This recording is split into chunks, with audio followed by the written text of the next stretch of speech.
Got it. All right, there you go. We're good. So we'll start right here. Ty Sawyer, ladies and gentlemen. Thank you very much. I'm going to just go through, like Wayne said, it's going to be pretty top level. It's not going to be too nitty gritty, but it's a lot to think about when you're setting up your social media, when you're thinking about your social media. It's questions you need to ask yourself. It's things you need to define even before you get started into it. And so I think this is best practices for how to approach it and what questions to ask and how to answer them, and then how to get into doing this and then making it an easy automated process for you. So you'll see the pictures that I have are from our local events here. So more of the Skål, New York. But let's get into, so this is what we're going to be talking about. We're going to be talking about what to think about first when you're approaching your social media, how to make the best choices for what you want to do based upon what you think about first, and then engaging, planning, analyzing, and committing to your social media, because those are all important things to understanding how to do it day to day. And then the sweet taste of success. So the very first thing that you want to do here is you want to know who is your audience. So I know we have different clubs from around the world here, and we do other businesses and have other brands besides Skål that we're working with. And this is kind of the essence of where you want to start. And when I approach any social media that I do, the very first thing before I figure out, what to post, what the images look like, what the video should look like, what the tone should be, what the voice should be, is who's the audience. Because at the end of the day, it really doesn't matter what we like or don't like. It's what the audience likes. It's what your consumer likes. It's what they respond to. It's what makes them engage with your product, your brand, your service, or just Skål in general.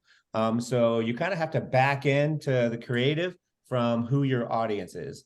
And there's some basic questions to ask here is, what do you want from them?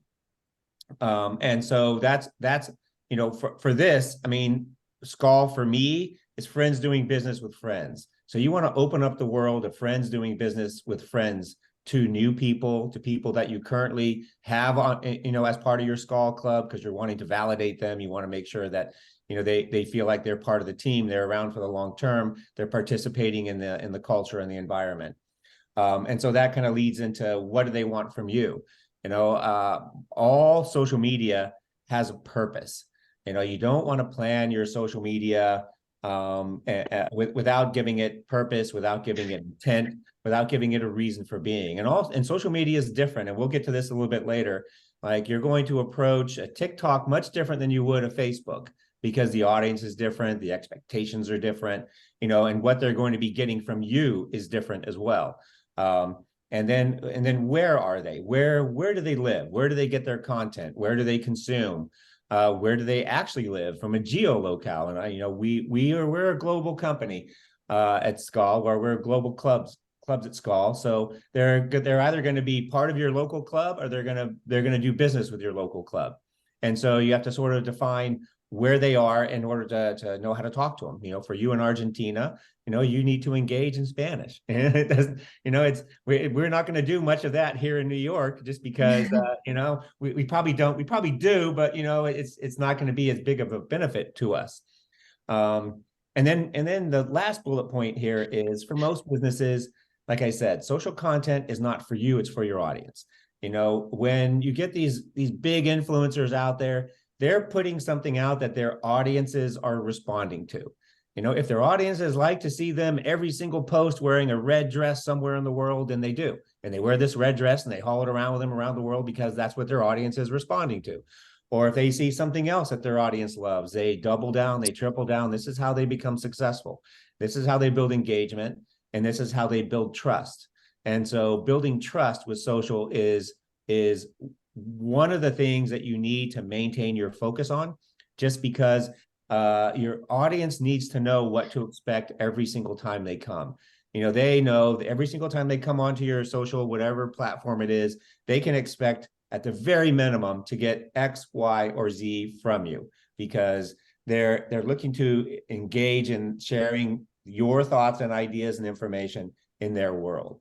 And that's an important thing to remember, is that this is a sharing thing. It's not a giving thing, right? You want to maintain two-way conversation. You want to make sure what you're doing at least inspires some kind of two-way communication or two-way thought process. And at the very least gets them to at least click on it with a heart, because otherwise the rest of the numbers don't make a lot of sense. So still going down this path, you have to define your goals for your social media. Before you start posting, before you get into it, before you start planning and strategizing, you want to decide what you want to achieve through your social media. I mean, like I said, it has a purpose. Is it generating leads? Is it increasing your membership? Is it just engaging your membership? Are you wanting to grow your membership? All of these, the answer to all of these questions is going to define sort of how you approach your content. If you're looking to grow your Skål membership in your local club, then it's got to be, this is the lifestyle. This is all the benefits. These are all the ways in which it's going to enrich your life. And you have to find ways to show that visually. You have to find ways to show that with little video snippets on whatever, if that's appropriate for your platform. But you have to answer those questions first. What do you want out of it? And it can't be all things to everyone, right? You kind of have to have a specific purpose, which is why there's multiple social media platforms, because TikTok can serve a purpose, Facebook can serve a purpose, YouTube can serve a purpose, LinkedIn, of course, serves its own unique purpose from a business standpoint. And you want to just define the mission for each of those platforms and the goals and objectives you want out of them, and then start to think about your content. And of course, this is the next level of choice here, is choosing the right platforms. I've touched on this already. There's so many out there. It's kind of insane. And there's new ones popping up all the time. And I know for some things like TikTok, you can't use TikTok in India, right? You've got 5 or 6 other different versions. You've got Triller and some other stuff that you can use instead of TikTok that you have to step in and do. But the approach is still the same. What do you want out of that platform? How do you want to use it? Is it a real replacement for TikTok, or do you need to make Instagram Reels your TikTok version of how you're going to communicate those thoughts and ideas?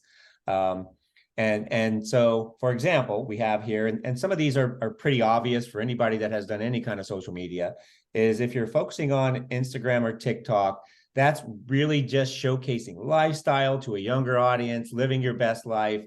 This is what it looks like for Skål on those platforms. It would be showing your best life and showing younger people, showing who you want them to aspire to be on those platforms.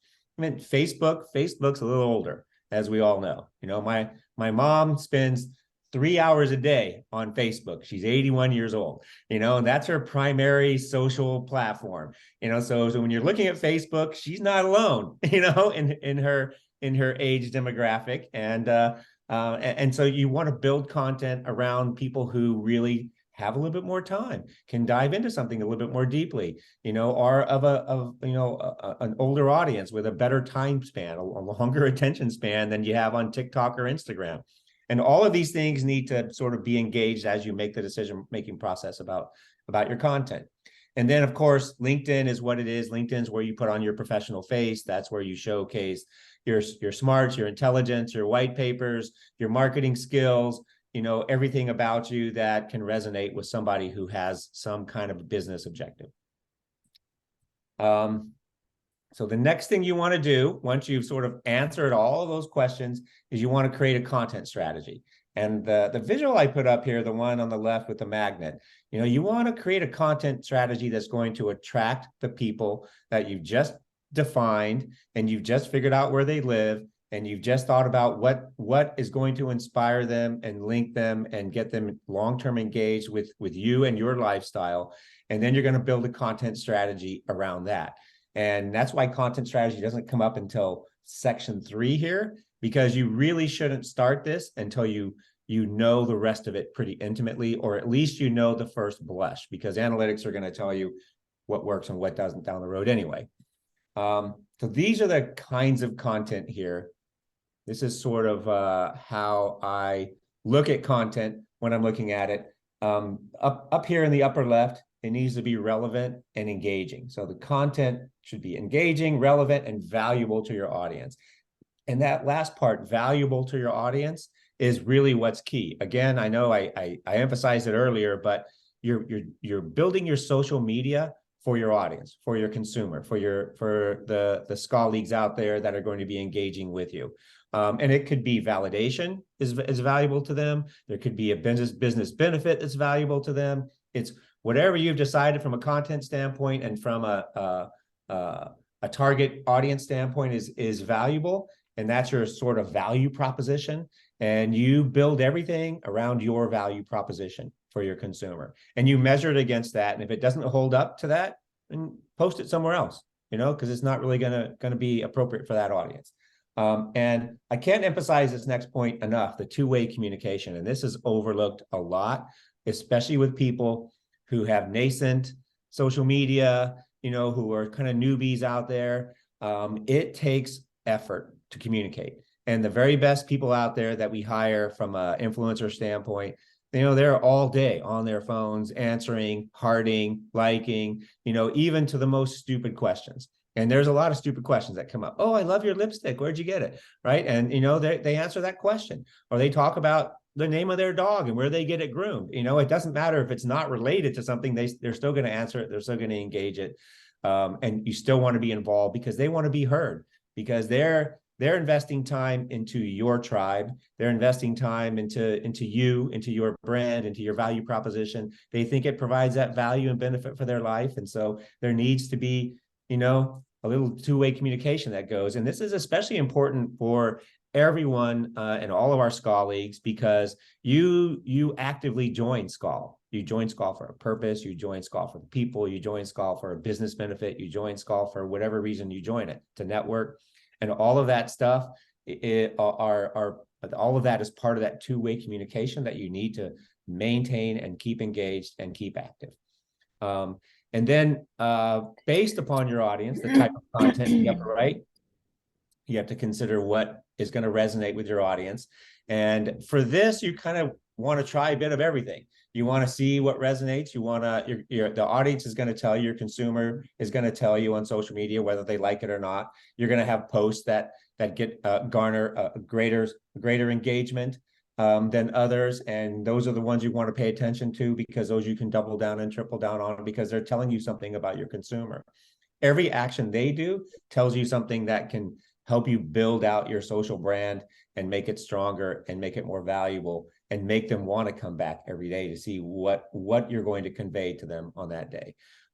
And some of the platforms, obviously YouTube and TikTok focuses, more on the moving images, on short visuals, and LinkedIn probably wouldn't do that as much. But you need to try it out. They all have a purpose, and the audience consumer is gonna tell you what works.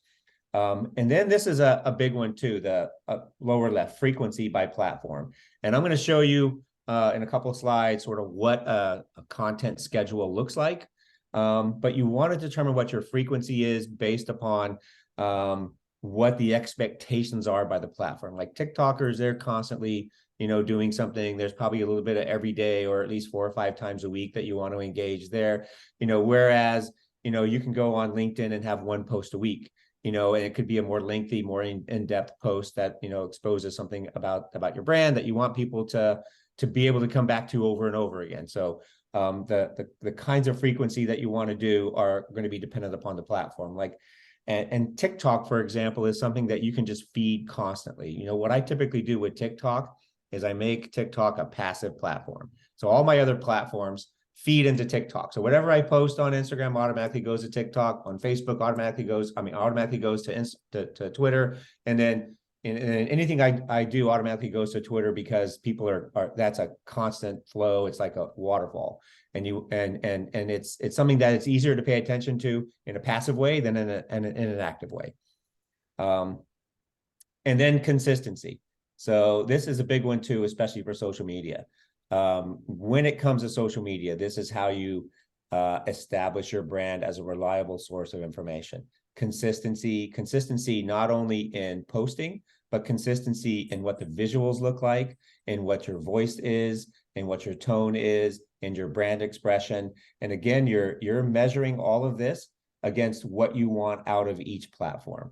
And then once you've discovered what that is, then building that consistency means every single time they're swiping through all of their options, every time they see you, they're going to recognize that it's you. They're going to recognize that it's your brand, because you've decided this is going to be the visual and the verbal consistency that I'm going to put out to the world. Whoops. Okay, so this is what a content calendar looks like here. This is just a quick example. You can see there's TikTok, Facebook, Instagram, YouTube, digital ads, and LinkedIn here. This is one I pulled from one that we actually do for one of our clients. And so this is what it looks like. And I pulled out some of the detail just so you guys could read it, but typically it'll have what the detail of each of these postings is, if there's a specific kind of image that goes with it.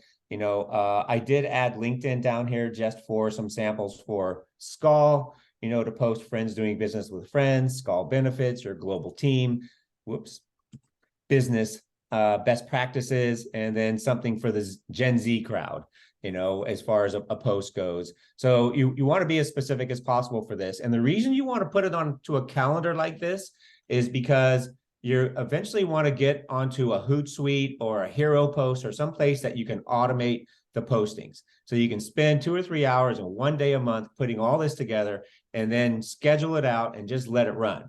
And then all you do at that point is just go back, look at the analytics, see how it's working, see if you need to pivot or optimize at that point. But you want to kind of do 30 days at a time, because 30 days of data, 30 days of response, 30 days of engagement is kind of the maximum you want to do at a time, especially in social media, because it changes so quickly, what people like, what they don't like. There could be something new that pops up. You haven't planned for it. So you don't want to plan too far in advance, but I typically approach it at a 30-day at a time posting schedule. And this is what the posting schedule and analytics tools look like. So this is on the upper left, that's Hootsuite.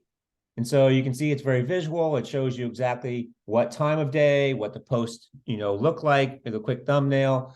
And you can drag and drop these as you wish. So if you have something that's really performing well and you don't want to take people's, eyes off of it, move something over. And it's simple to do just with a drag and drop capability here. And the beautiful part here is you can see everything and when it's going to go on and at what time, because there are, and you'll have to Google these, the best times for where you live to post, because these are pretty set. People tend to engage all at the same time. And if you have a specific target, middle income moms, you're going to want to hit them up at 11:30 in the morning, not 7:30 in the morning, because they're getting their kids ready, just things like that, so that you want to apply a little bit of the posting science too.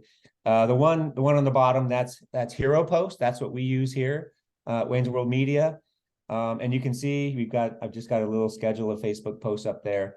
And you can see some of the platforms on the side to the left that they offer for you to use. On the right is how you're doing. And this is really important because you see this live.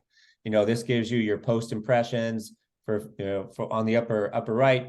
You've got LinkedIn, you've got Facebook, you've got Twitter, you've got Pinterest here. So this gives you an idea of how you're doing. And this gives you an idea of what your audience is responding to. And you can get really into the weeds here. When you look at the followers, you look at the fans, you see the times of day, you see the days of the week. All of these things are going to be important for you to look at as you do your social media, because they're going to tell you if your content's being relevant or not. And that's going to enable you to figure out what that next month is going to look like and what the next month is going to look like, and help you make better decisions and quicker decisions on the visuals, on the videos, on how to approach it. And the beautiful part about analytics is that planning process gets shorter and shorter and shorter and shorter, because once you really start to understand and have that two-way engagement and get your social media working, then your decision-making process is a lot easier, because you know what works and what doesn't work. And it's easier to say, let's just stick to the even keel than to too broadly experiment with things that you've seen in the past that that your audience doesn't respond to. And so this is also something, because it's a very visual medium, that you tend to not think about immediately. You kind of think about it as a secondary thing, even though it's an obvious one, is let the visuals tell the story. They tell the mood. They tell you something about Skål, about the people, about the event, about whatever it is that you're trying to convey here. And you want to do that with, and presume that people aren't going to read anything, right? And if you're going to post something like this, this was an event we did, Wayne and I, this tells you a little something about the event. Even that little background image with the, I don't remember what that was, Wayne, that guy wearing the American flag and screaming. Yeah, it was actually at an event that we were kicking off the World Cup at.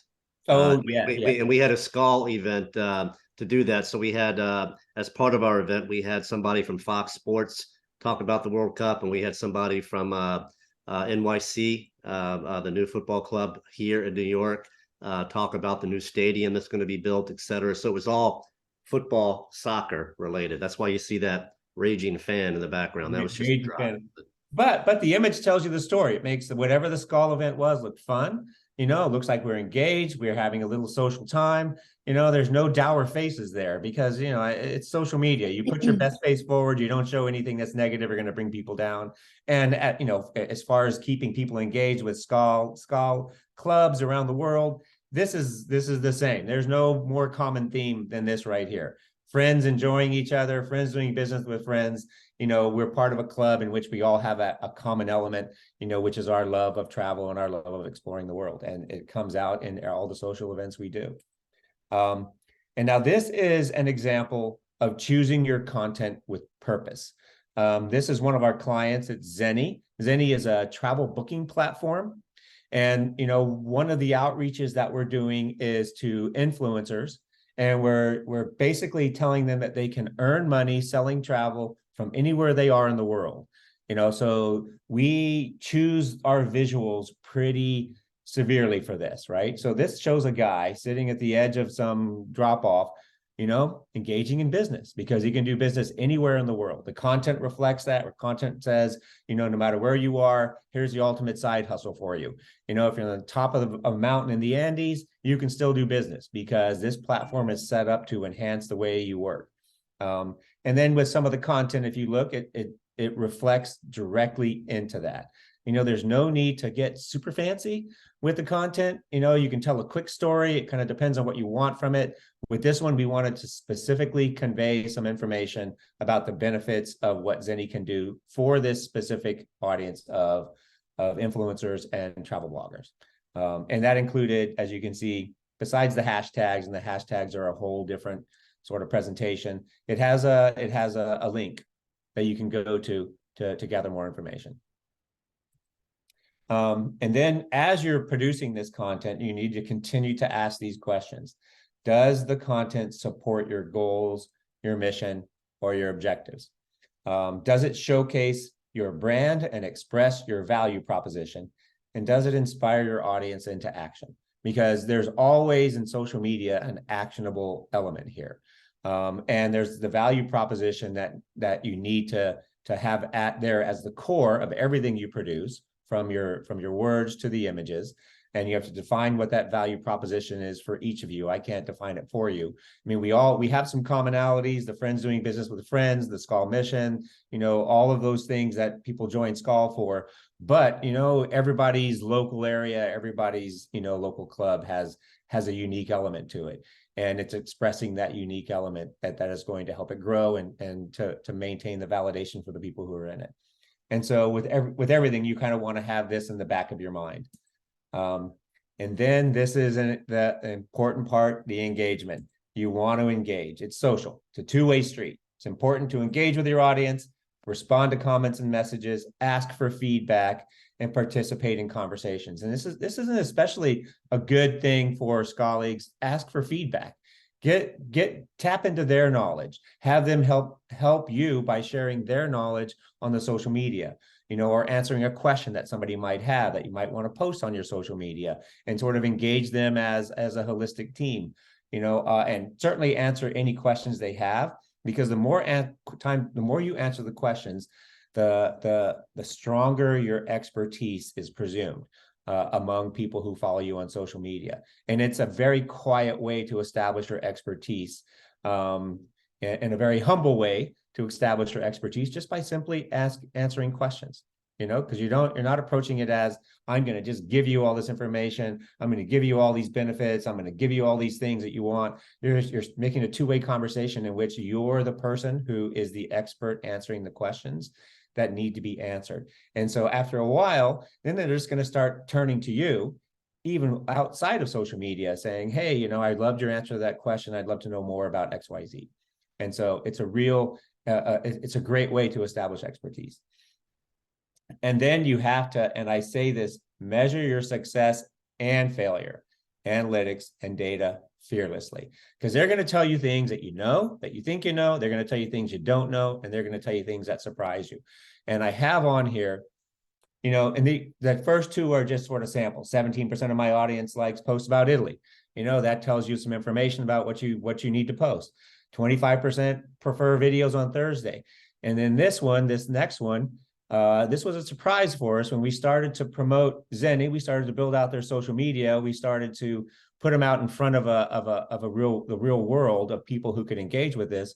And if you look at that audience, Quebec, British Columbia, Ontario, and then New Jersey. So the top three, 75% of the people who were engaging with some of our content were from Canada. We weren't expecting that. We thought the Canadians, we know that there's a small world, it's a small market, but they really loved the idea of what we were doing. And it was something that surprised us and allowed us to double down and triple down and engage specifically with a Canadian audience, with a Canadian forward benefit. And we wouldn't have discovered that if we didn't pay attention to what was happening behind the scenes on the data. Oops. And this allowed us to double down, like I said. So we put some Google ads out based upon that. And if you look at this, there's 30, whoops. I'm going to do this one first. We spent $619 on this. We got a 3,000% rise in link clicks. So for $600 in a week, in 7 days, we got 1,019 clicks because we discovered, what our audience was interested in. We paid attention to it. We targeted them from a geolocale standpoint, and we got results like this that are, astounding, really. A 3,000% increase week on week, 1,000 clicks for this price. And when we did the Google ads, the numbers are even more astounding. Based on the same audience, 38,000 clicks, which was a 97,217% improvement over what we'd done before. And you see the click-through rate, the cost per conversions, and you see it just falls precipitously because Google's really good at that. But part of helping Google out was looking at the data, seeing what our audience likes, seeing what they responded to, and then just taking that and pushing it out there in a much broader way with a deeper understanding. And then the last bit is always the most important. It's have fun, showcase everything about friends doing business with friends, the lifestyle, the people, the business connections, and the travel, because that's why we're all here. That's it. Thank you, Ty. Thank you very much. I'd like to open it up if anybody has any questions, or if you want to make some comments, suggestions, share some of your success in your social media. And again, what we wanted to get from this is to be precise, obviously, and be aware of everybody's time. But we want to make sure that you understand, and that way you can take it to your clubs, and we'll share this video, this Zoom call, because it's something that you could share and watch again and take notes on, and take it to your clubs. And maybe this could be something that we could do as part of our international outreach. Maybe we do a webinar, a Zoom webinar 2 months from now or something of that nature. I think Annette was wanting us to look at this type of marketing ourselves to all of the clubs, So I'll turn the floor over. I'm also happy to get deeper into this, because this was very much a top level, blush approach to social media. Obviously, there's some very detailed things about doing it, approaching different platforms, hashtags, does it even matter anymore? What kind of words to put in there? What does it really mean to establish tone and visuals and voice, and how to establish consistency and those kinds of things, and diving deeper into the data. Because even though we aren't really a Skål to Skål is not a pure business to business, in terms of you're getting garnering direct business, you're building a lifestyle, but all of the engagement tactics are still the same. And there's some other engagement tactics you can throw on top of this. And I was actually thinking about, after I did this, that maybe we should do 2 or 3 more where we can, sort of figure out what everybody's major questions are and just dive deep into a question, just for a quick and dirty 10-minute or 15-minute, follow-up presentation in which some of your more pressing questions can get answered, or maybe we build out an approach for somebody, and so you can see what that process looks like, for a specific brand, and do something like that. So, but I'm open to questions, and if you guys want to send me any direct questions as well, I'm happy to answer them also. Yeah. The floor is yours before we turn it over to Frank. Maybe I can start. I wanted to know, is there any special tool which you are using for all this detailed information which you get after the ads? Because you could combine, so I see the screen, it was combined with the results from the different platforms. And normally I think we normally use only Facebook, LinkedIn, maybe Instagram, not more here at the moment in Bonn, in Germany. And normally we should find out every single platform. And it looks like that you have a combination, but I'm not sure. That's my question. There's definitely a bit of a combination. There is, if you go on Hootsuite or you go on HeroPost, which are the places where you can automate it, they take that data and they amalgamate it, and they'll show you the performance by platform in one place, but they don't show you the performance of how your ads do always. So Google is going to be separate. If you're going to run a specific Google ad, Google's going to tell you all that information because you've gotten very specific in how you're targeting at that point. So there's not like one place, but if you're just doing your social, you want to measure your social, if you put it through one of those automated scheduling platforms, and the automated scheduling platforms don't cost that much money. I think our HeroPost is like $99 a year. And Hootsuite's a little bit more per month, but the value of the analytics you get from them and the ease in which you can make your posts and build your posts and schedule them and get them out of the way so you don't have to deal with them every day, makes it really valuable. And you're going to get most of what you need to know from the analytics on the scheduling platforms. So if the name was Hero, can you write it in the chat maybe? Yep, I'll write it in the chat. That would be fine. The website, please. There is HeroPost or Hootsuite. Thank you very much. Those are my 2 favorites, the ones that I use. So okay, thanks a lot. Anybody else? I have a question. Oh, yep. Go Just for a it. quick question. I just want to know if you have followers from outside the Skål on your Instagram accounts or in your LinkedIn. You have LinkedIn in New York, you have a web. So Yeah. do you have followers or contact outside of the Skål? Yeah. So for example, with LinkedIn, Yasmin, we have It's easier.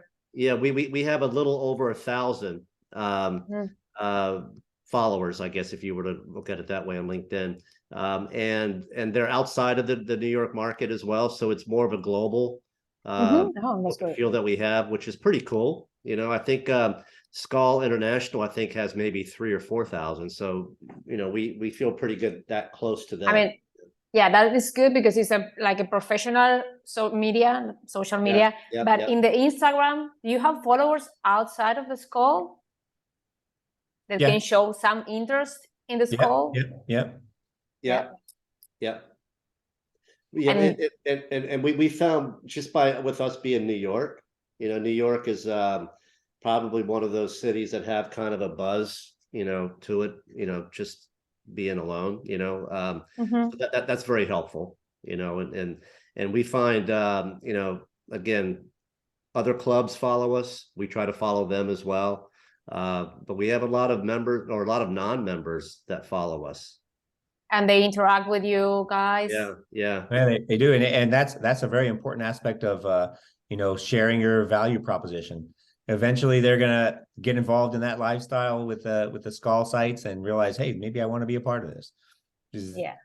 Yeah. That's what I was asking. Probably start like reaching out people outside, not just the members, so we can generate some interest on those people. Probably want to take a long time, but yeah.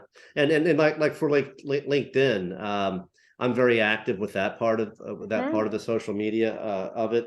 And I post a lot of different things. I mean, Ty showed a lot of the photos that we take when we're out doing an event and stuff like that. But I'll post something about the airline industry, or it could be something about a destination or something along those lines. It could be a beautiful photo of a destination, just to keep it. I suggested that we have a community manager in the Argentina, Skål, and I suggested her we need to have a LinkedIn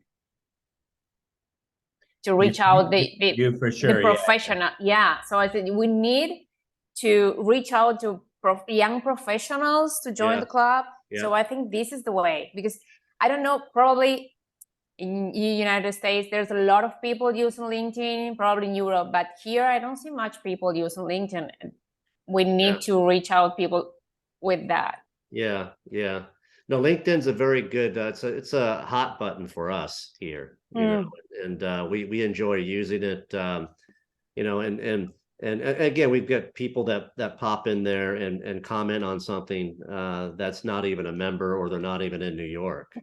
So they found us somehow. Maybe it was shared amongst somebody else, and then they saw it, and they commented, and so forth. I think, like, Ty can correct me, but I think that the most you create content, the most it's going to appear in the people's consistency, right? Consistent, consistently posting. So, and that's a key to any social media, because that builds your brand value every single time you do it.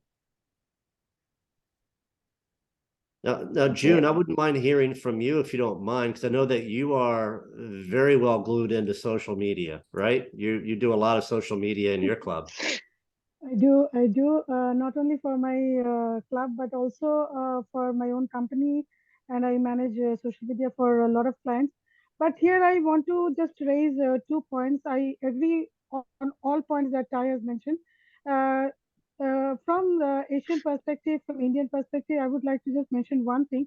Most of the business leaders in the tourism industry, or maybe in other sectors also, the industry leaders, I mean the owners of the business, they confuse with their own social media profiles and their business social media profiles. When they do their own social media, now they are in their, probably when they are senior people, I'm not talking about the younger generation, the senior business leaders, they are now more comfortable in India on Facebook. A paradigm shift is being noticed, that many of them, a high end of them, are converting to LinkedIn, but majorly they still prefer to be in Ty's mother's group. They're preferring to be on Facebook. Now the problem is that many of them think that when they are active on their own social media platforms, they're posting something, their activities, etc. They're getting some hits, likes, comments, etc. Wow, congratulations, this and that. They think that their company is doing well. Actually, their own company's social media pages are lying dead, without any activities, without any engagement. They fail to understand this gap and this difference. That is number one. Because their social media pages also they do not understand how they can actually integrate their own social media profiles, because they have already become key opinion leaders and industry influencers in the market, and how they can drag their company's social presence and increase their visibility, their company's visibility in the modern age. That is number one. The number two, what I also mentioned is that content is king. We all know that content is king.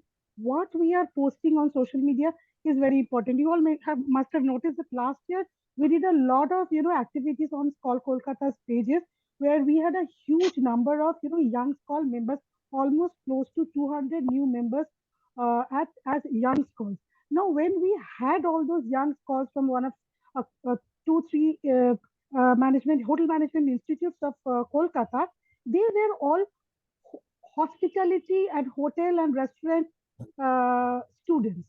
Now, if you do not, they are mostly Instagram savvy, but if your Skål Instagram page, Kolkata Instagram page, does not have interesting content to allure them with job opportunities in Kolkata or surrounding markets in restaurants, five-star hotels, etc., they fail to show any interest. There is no interest for them on the Skål Kolkata Instagram page, because if Skål Kolkata as a page, if we fail to attract them with their potential career opportunities, then they will not come back to our Instagram pages. They will only come to Instagram page for once or twice to see their own faces of the inaugural program or some Christmas program, and they will not come back there.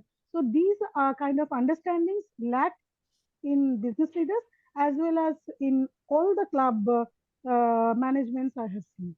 So what is probably the next step for us as a global team is the way Ty has given an elaborate presentation. We must invite all the Skål club PR and social media persons who handle them. They must listen to him and act accordingly. That is very important.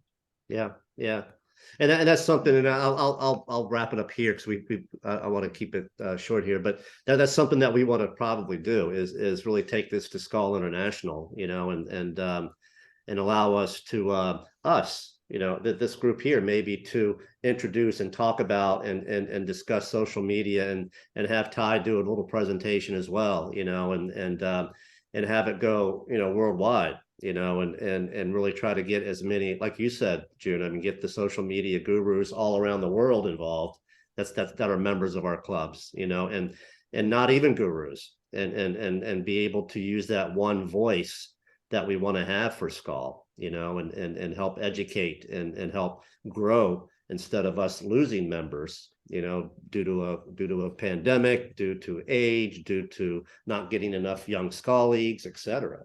So I think that's something that we should look at, for sure. Yeah. So I'm going to turn this over to Frank now. I know, Frank, you had some things that you wanted to touch on with the group. So I'll shut up.